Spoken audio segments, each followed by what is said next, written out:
গত করে কান্নাকাটি লাগাইতেছিল।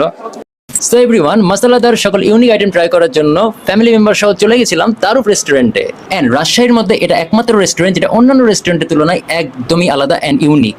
কেন ইউনিক আশা করছি এটা নিয়ে নতুন করে এক্সপ্লেন করার কিছু নাই। নতুন খাবার যোগ হয়েছে, মেনু কার্ড হয়ে গেছে আপডেট, কিন্তু এখানে আবার এটা কি sugar daddy sugar mummy and আবার দেখতেছি not your cookie. It was really interesting. Okay, we had order here chicken singara, chicken samosa, premium chotpoti and 2 piece chicken drums. ভাই ঢাকা থেকে ভাবি আর ভাতি যাচ্ছে, আর এই ট্রিটটা আমার উপর দিয়ে গেছে গাইছে, যেন সস্তায় সেরে ফেললো। বাট ফ্রেন্ডস, খাবার বাজেট ফ্রেন্ডলি হলেও এটা টেস্ট ছিল দুর্দান্ত। বসে সবাই খাবারের টেস্টে মগ্ন হয়ে গেছে যে আমি দৌড়ে বেড়াতেছি গেছে, আমারই বসার জায়গা নাই। আম্মা চটপটি খেয়ে যাচ্ছে তো খেয়ে যাচ্ছে, আমার লাস্টে বললাম আম্মা আমি একটু বসি জায়গা দাও। এন্ড ফাইনালি আমি বসতে পারলাম। এই যে গাইস, এটা আমার মা। এন্ড ঈদ উপলক্ষে ঢাকা থেকে আসছে আমার প্রাণের ভাতিজা এবং মেজো ভাবি।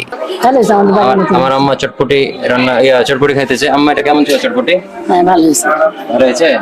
আর এদিকে দেখি আমার ভাতিজা খাইতেছে চিকেন ড্রামস, কিন্তু সে যখন বাইট দিল উপরে একটা ক্রাঞ্চের আওয়াজ আসছিল এন্ড ভিতরটা দেখে মনে হলো যে এটা সতেজ। আর এটার কাহিনী বোঝার জন্য আমি একটা চিকেন ড্রামস অর্ডার দিলাম। সুপার ক্রাঞ্চি এন্ড ভিতরের মাংসটা ছিল সতেজ এন্ড সুপার জুসি। ঠিক আছে, অনেকদিন পর একটু বাইরে চিল আউট করতে বের হয়েছে ভাবি। গত করে কান্নাকাটি লাগাইতেছিল।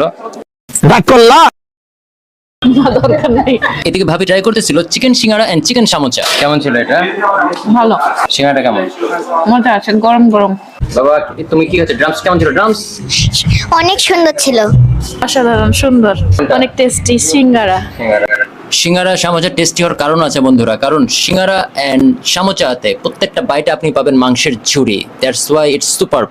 এন্ড লাস্টে আমরা অর্ডার করলাম চা, আর এটার প্রাইস ছিল 40 টাকা করে। এটার প্রাইস যদি 50 টাকাও হতো তাও এটা খারাপ বলা যাবে না, দাম অনুযায়ী ফার বেটার এই চা।